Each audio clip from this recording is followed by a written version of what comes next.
when I'm mixing, what I'm trying to do is get shit to sound good immediately. The way to do that is to use multiple sets of monitors and to go through the song in a pass and just make as many broad stroke moves as you can make.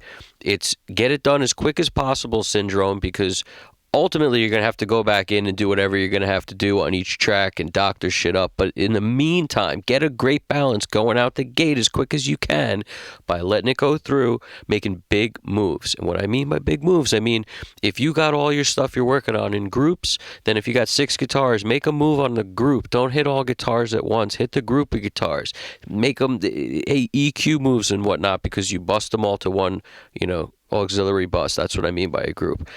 Same thing with bass. If you got a couple bass mics up, hopefully you got the phase straightened out, your bass is all together. Now, when you're listening to the song, you should just go through and make your bass moves all on one fader. So like if you're turning up the high end, it shouldn't be on each mic individually, which is going to pull everything out of phase even more.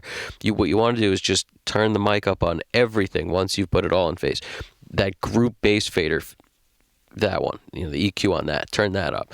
Make whatever you're going to do to make the moves, to make it sound good. Make them on the groups, make them all at once. You got your drum bus.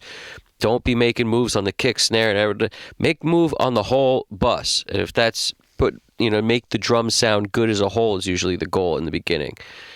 How much kick do you need? How much, and you can go through an EQ stuff, but it's usually about the balance.